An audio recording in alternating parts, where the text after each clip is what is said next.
अस्सलाम वालेकुम guys, I am Mohammad Hasan and you are watching captain back to work यार। आज हम पढ़ने वाले हैं मूव इंस्ट्रक्शन को। जैसे कि मैंने आपको पहले बताया था कि हम स्टेप बाय स्टेप चलेंगे, तो जैसे कि याद आ रहा है, जैसे मूव इंस्ट्रक्शन फिर वगैरह वगैरह ऐड सब्ट्रैक्ट। तो सबसे पहले आ रही है हमारे पास move instruction. So let's go. Move instruction. Move instruction से पहले मूव इधर, अच्छा, मूव इंस्ट्रक्शन से पहले सच में आपको एक चीज़ बताना भूल गया था। जैसे कि ना हमने इसमें डालनी थी एक और चीज़, जैसे कि डालना था यार एक चीज़, जैसे कि यहाँ पर ना हमने मॉडल्स भी होते हैं, यानी कि ना डिफरेंट टाइप्स के मॉडल्स होते हैं। डॉट मॉडल आगे SMA, जैसे कि जो भी आपने डालना है, तो इस तरह करके ना मॉडल्स भी आते होते हैं। जैसे कि हमने काम करना है मॉडल्स भी आते होते हैं, ठीक है। जैसे कि स्मॉल किस्म का मॉडल हो सकता है, मीडियम हो सकता है, कॉम्पैक्ट हो सकता है, लार्ज हो सकता है, ह्यूज हो सकता है। ये आपकी यूजेज पे डिपेंड करता है। जैसे कि स्मॉल हम तो वैसे लिखते नहीं, हम तो बहुत छोटा प्रोग्राम बनाते हैं ना, तो उसमें तो हम मॉडल लिखने की ज़रूरत ही नहीं पड़ती, ठीक है, ना डालो तो कोई फ़र्क नहीं है। लेकिन जब आप बड़े प्रोग्राम्स बनाएंगे जैसे जब हम बड़े प्रोग्राम्स बनाएंगे ना असेंबली लैंग्वेज में, तब आपको ज़रूरत पड़ेगी। जैसे कि हमने स्मॉल जो है, ये स्मॉल यूज़ होता है जब कोड इन वन सेगमेंट हो, डाटा इन वन सेगमेंट हो। लेकिन अब ये ज़रूरी तो नहीं है कि कोड सेगमेंट भी एक ही होगा, डाटा सेगमेंट भी एक होगा। हो सकता है कि एक के अंदर मुख्तलिफ कोड सेगमेंट्स हों, वो हम बाद में पढ़ेंगे। जैसे कि मुख्तलिफ कोड सेगमेंट बनते जाते हैं, ठीक है, तो वो फंक्शंस में चले जाते हैं, फिर मैक्रोज में चले जाते हैं, इस तरह के ना, वो बाद में देखेंगे, बाद की बातें। कोड सेगमेंट, अब एक ही कोड सेगमेंट है वो स्मॉल होगा, डाटा भी एक ही सेगमेंट है में आ रहा है, यानी कि दो ही सेगमेंट है, तब स्मॉल लिखेंगे, मॉडल स्मॉल। लेकिन अब मीडियम का मतलब है code more than one segment है यार, सेगमेंट कोड के लिए हमने ज़्यादा बनाए हुए हैं, तो उसके लिए मीडियम लिख देंगे। कॉम्पैक्ट भी इसी तरह है कि कोड वन सेगमेंट में, डाटा ज़्यादा सारे में होता है। लार्ज में दोनों चीज़ें ऊपर होती हैं, 64 के बाइट की जो होती है अरे होती है, और ह्यूज जो होती है वो लार्जर देन 44 के बाइट होती है, ठीक है। मूव इंस्ट्रक्शन, मूव इंस्ट्रक्शन में ना, move instruction is use to transfer data. जैसे कि पहले मैंने आपको बताया था, मूव करो, नाम से ही जा रहा है कि मूव करना है इसने कुछ। ट्रांसफ़र डाटा करता है, मूव करता है, किसी चीज़ को उठाए किसी चीज़ में, ठीक है। There are some restrictions for usages of this instruction. वाकई ये कुछ तो इसकी है ना लिमिट्स, तो लिमिट्स होती हैं कि सबसे पहली लिमिट जो मैं इधर शायद लिखना ही भूल गया हूँ, कि ये सेम मेमोरी में वर्क करती है, ठीक है। तो इधर मैं लिख दूंगा, ठीक है, सेम मेमोरी में वर्क करती है, यानी कि सेम मेमोरी से सेम मेमोरी में मूव होती है। जैसे कि हमने रजिस्टर्स देखे थे, EAX कितने बाइट का था, कितने बिट्स का था, 32 बिट का, ठीक है। उसके आगे डिवाइड किया, AX 16 बिट का था। अब अगर आपने मूव करना है, यानी कि आपने आगे वो भी दो हिस्सों में टूटा था, AH और AL में। अब मैंने AL में कोई चीज़ पढ़ी है, अब मैंने उसे मूव करना है, तो उसको मैं AH में ही मूव कर सकता हूँ, मैं उसको AX में मूव नहीं कर सकता, क्योंकि वो ख़िलाफ़ है इस बात के कि आप सेम मेमोरी में मूव कर सकते हैं, ठीक है। मेमोरी टू मेमोरी सेम होनी चाहिए, ठीक है। तो ये एक उसका है मूव डेस्टिनेशन, जो आप यहाँ पर लिखते हैं। जैसे कि हमने पहले देखा था, 2 को मूव कराया था AH में, है ना, तो यानी कि AH एक डेस्टिनेशन हो गई। डेस्टिनेशन जो भी होती है वो दरमियान में आती है, और सोर्स जो चीज़ आ रही है, यानी कि 2 जो हमने पिछले में डाला था या डब्बा डाला था, वो आ गया, ठीक है, वो मूव हो जाएगा इसमें, ठीक है। तो आगे अब हम देखेंगे इनपुट्स एंड आउटपुट्स, ठीक है। इनपुट और आउटपुट भी हमने इसमें देखना है, लेकिन उससे पहले हम ना इसकी रिस्ट्रिक्शंस के बारे में देख लेते हैं, जो मैंने इधर लिखा है कि कुछ इसकी रिस्ट्रिक्शंस हैं। एक तो मैंने आपको बता दी कि ये सेम मेमोरी में वर्क करता है, और दूसरी ये है, ठीक है, लीगल कम्बिनेशंस, यानी कि आप जनरल रजिस्टर है कोई, जैसे कि EAX, EBX, EDX जो हमने पढ़े थे, ऊपर वाले 4 ही आपने याद किए थे वो। अब ये अब जनरल रजिस्टर एक सोर्स है, ठीक है, सोर्स ऑपरेंड ये हैं, डेस्टिनेशन ऑपरेंड ये हैं, ठीक है, यानी कि जिनमें चीज़ जानी है।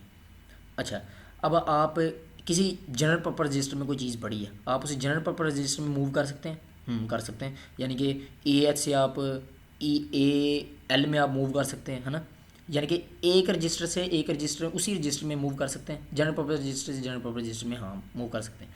सेगमेंट रजिस्टर्स भी हैं, वो बाद में देखेंगे, सेगमेंट्स होते हैं, उनके रजिस्टर्स होते हैं, उन वो रजिस्टर्स कहलाते हैं, तो उनमें आप मूव कर सकते हैं, हाँ जी कर सकते हैं। जनरल रजिस्टर में कोई वैल्यू होगी तो हम किसी और सेगमेंट में कि उसके रजिस्टर में मूव कर सकते हैं, तो वो सेगमेंट रजिस्टर, ठीक ठीक है, मेमोरी लोकेशन। अब मैंने डाटा में, डॉट डाटा में, जैसे मैंने ऊपर बताया था डॉट डाटा भी होता है, उसके अंदर मैंने अगर कोई मेमोरी लोकेशन बनाई है, जैसे कि उसके अंदर मैंने कोई वेरिएबल डिक्लेयर किया है, वेरिएबल हो गया कोई, वो डिक्लेयर किया हुआ है, तो जैसे वो भी वेरिएबल जब आएंगे तब पढ़ेंगे। वेरिएबल मैंने उसमें कोई डिक्लेयर किया हुआ है, तो उसके अंदर ना, इधर आगे बात करते हैं। अच्छा, अब यहाँ पर मैंने कुछ मूव करवाना है। अब मूव करवाना है मैंने ए एच के अंदर कोई चीज़। अब कोई चीज़ हो सकता है डाटा में पड़ी हो, यानी कि कोई चीज़ डाटा में पड़ी हो, उस डाटा को हम ए एच में भी मूव कर सकते हैं। और अब हो सकता है मैंने ए एच को मूव करवाना हो ए किसी चीज़ में, ठीक है। और ये जो किसी चीज़ है, जो हम लिखेंगे यहाँ पर, हो सकता है यहाँ पर मैं अपना नाम ही लिख देता हूँ। ये मैंने हसन मूव कराना, हसन मैंने ऊपर बनाया हुआ है, ठीक है। वो बाद में देखेंगे ये ऊपर किस तरह बनता है, ठीक है। हसन में मूव हो जाएगी वो चीज़। वो अभी मैंने आपको क्या बताया, यही मैंने आपको बताया कि सेगमेंट रजिस्टर से यानी कि मेमोरी लोकेशन से जनरल पर्पस रजिस्टर में जा सकती है, जा सकती है। कोई किसी चीज़ को आप जनरल पर्पस रजिस्टर में सेव कर सकते हैं, ठीक है। मेमोरी लोकेशन से सेगमेंट रजिस्टर में डाल सकते हैं, हाँ जी, लेकिन मेमोरी टू मेमोरी नहीं डाल सकते। अब ये बात बहुत बहुत बहुत इम्पोर्टेंट है, आप इसको पल्ले बांध लो, क्योंकि ये बहुत इम्पोर्टेंट है। अब गौर से सुने कि आप एक टाइम में दो मेमोरी लोकेशंस को एक्सेस नहीं कर सकते। सच मेमोरी लोकेशन तो अभी हमने पढ़ी नहीं, अगली इस ट्यूटोरियल में यार उसको पढ़ते हैं, ठीक है। आप एक टाइम में दो मेमोरी लोकेशंस को एक्सेस नहीं कर सकते, ठीक है ना। तो मेमोरी टू मेमोरी कुछ भी पास नहीं होता, ठीक है। और आगे कांस्टेंट आ जाता है। कांस्टेंट में कोई चीज़ सेव होती है, वो तो पहले ही कांस्टेंट है यार, उसके अंदर कोई भी कुछ भी, यानी कि वो डेस्टिनेशन हो ही नहीं सकती, उसके अंदर कुछ भी सेव नहीं हो सकता। No no no no no, constant जा सकता है जनरल में, कांस्टेंट सेगमेंट में नहीं जा सकता, ठीक है। कांस्टेंट को आप मूव कराने में, वो सेगमेंट में नहीं जाता, सेगमेंट रजिस्टर से सेगमेंट रजिस्टर में भी नहीं जाता, ठीक है। कांस्टेंट आपने आगे मेमोरी लोकेशन में डाला है, हाँ वो डाल जाता है, ठीक है। चलें, ये तो हो गई यानी कि रिस्ट्रिक्शंस जो थी, ये आप इसका स्क्रीनशॉट लो और इसको डीपली देखो कि ये इसमें मूव हो रहा है, ये इसमें मूव हो रहा है, ठीक है। ये अभी आप इन चीज़ों को लेकर चलो, जनरल रजिस्टर को, मेमोरी लोकेशन को, कांस्टेंट्स को, इनका तो आपको पता है ना, बस ठीक है। अभी हम चलते हैं इनपुट और आउटपुट की तरफ, तो चलते हैं आउट की तरफ। गुड, चलो अब हमने, अच्छा, इनपुट आउटपुट करने का बहुत आसान तरीका है, ठीक है। इसको भी मिटा दो, हमें इसकी कोई ज़रूरत नहीं है, ठीक है। डाटा की हमने अभी डाटा में भी कुछ नहीं लिखना, ठीक है। इधर जी अब हम ना इनपुट लेने लगे हैं। अब मेरी एक बात याद रखो कि आप जब मूव करते हैं ए एच के अंदर जब भी आप 1 मूव करेंगे, 1 लिख लो या 01 लिख लो, ठीक है। आप ये जब इसको मूव करेंगे और आगे इंटरप्ट 21H लिख देंगे, ये एक इंटरप्ट होता है, ठीक है। मैं भी आपको इसको बताता हूँ। अब यह देखो, ए एच के अंदर 1 पड़ा है, ठीक है। आगे आया इंटरप्ट, उसने कहा भाई जान 1 मिनट रुक जाओ, ठीक है। ए एच को पहले देखो कि ए एच में क्या है। ए एच में अगर 1 है तो इसका मतलब है इनपुट लो, ठीक है। और इनपुट किस में आएगी, ए एल में चली जाएगी। ए एच में अगर 1 हुआ तो जो इनपुट इंटरप्ट कहता है कि हाँ अभी ए एच को चेक करो, ए एच में 1 है, तो इसका मतलब इनपुट लो, जो इनपुट होगी वो ए एल में चली जाएगी, ठीक है। अब ए एल में कोई चीज़ आ गई, चलो यार इसको पहले ट्राई करते हैं, आपको दिखाते हैं रिज़ल्ट कि अभी आप बिगनर्स हैं। तो ये देखो ए एच में 1 आ गया, ए एच में 1 आ गया, नज़र आ रहा है। तो अब इंटरप्ट आ गया, इंटरप्ट ने कहना है कि रुको यो पॉइंट ज़रा इनपुट लो, एक इनपुट। अब वो इनपुट मांग रहा है, अब आप कुछ भी इनपुट दे दो। मैंने जैसे कि कल दिया था 2 इनपुट करूँगा तो क्या जाएगा, 2 इनपुट का मतलब है कि मुझे आउटपुट भी 2 ही लेनी है। अगर तो आपने लेनी है तो यार कर लो, ठीक है। अभी मैं 2 इनपुट देता हूँ तो ए एल में क्या चला गया, 32 की हेक्साडेसिमल वैल्यू क्या है, 2 की हेक्साडेसिमल वैल्यू क्या है, 32, यानी कि 2 जब आपने इनपुट किया तो वो 32 इसलिए जाके स्टोर हो गया, ठीक है। अब मैं चाहता हूँ कि इसको मैंने आउटपुट करना है। इनपुट कैसे करना है, ए एच में अगर 1 हुआ, 1 का मतलब आई सा समझ लो, ठीक है। 1 हुआ ए एच में तो इंटरप्ट 21H जिधर भी लगाओगे वो पहले ए एच को जाके देखेगा, सिर्फ ए एच को जाके देखेगा ए एच में क्या है, ठीक है। ए एच में 1 हुआ तो इसका मतलब है इनपुट लो, और अगर ए एच में 2 हुआ तो सिंपल सी बात है कि मैं क्या कहना चाह रहा हूँ। और आगे आप इंटरप्ट 21H लिख देते हैं, तेज़ी शैतान का नाम है। अच्छा, अभी आप इंटरप्ट 21, अभी आप ये आउटपुट लेगा, ठीक है। और अभी मैंने कहा था आप उस बात को याद रखें कि डाटा EDX डाटा रजिस्टर। अब अगर आपने कोई चीज़ लेनी है, जैसे कि मैं चीनी लेने गया था, चीनी लेने गया तो अगर उसके पास चीनी होगी तो वो मुझे देगा ना, उसने स्टोर रूम चेक करना है, ठीक है। अब असेंबली लैंग्वेज का एक स्टोर रूम है EDX, उसमें जो भी होता है वो आउटपुट कर देता है, ठीक है।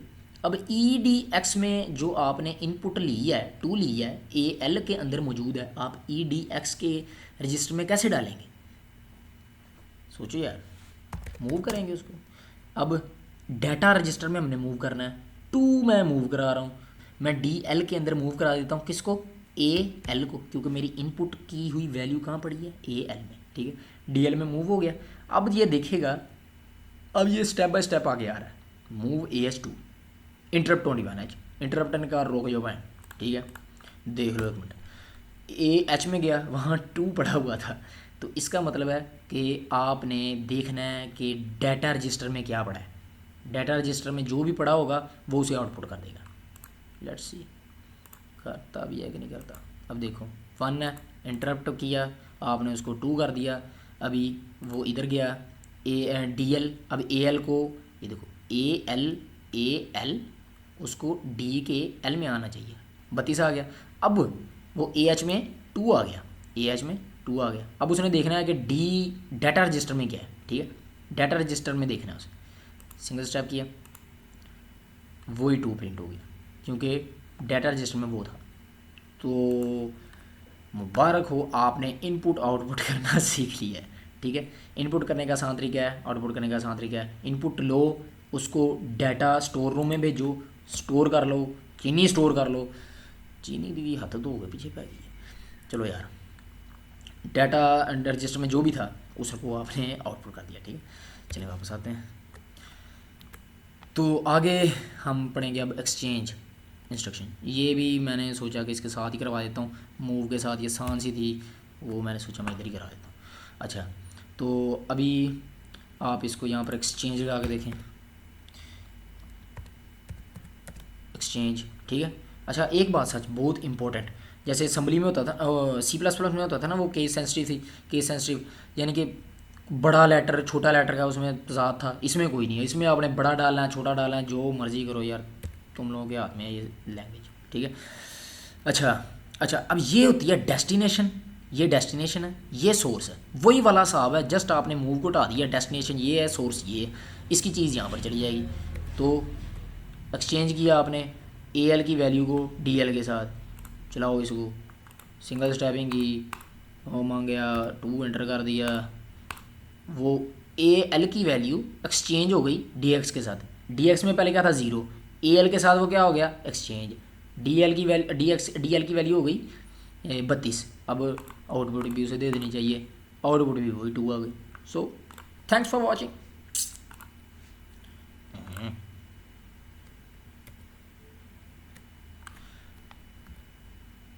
नहीं, थैंक्स फॉर वॉचिंग। आगे एक्सचेंज की भी वही है कि जनरल रजिस्टर से जनरल रजिस्टर, हाँ एक्सचेंज हो जाती है value, general register to memory हो जाती है, लेकिन मेमोरी टू मेमोरी नहीं होती। याद आई वो बात? यानी कि मैं रिपीट कर दूं कि 2 मेमोरी लोकेशंस को आप एक साथ एक्सेस नहीं कर सकते असेंबली लैंग्वेज में, ठीक है।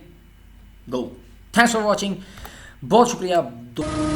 Thanks for watching guys. If you like the video, hit the like button and subscribe the channel to get more information about computer science languages, Photoshop and definitely Adobe After Effects.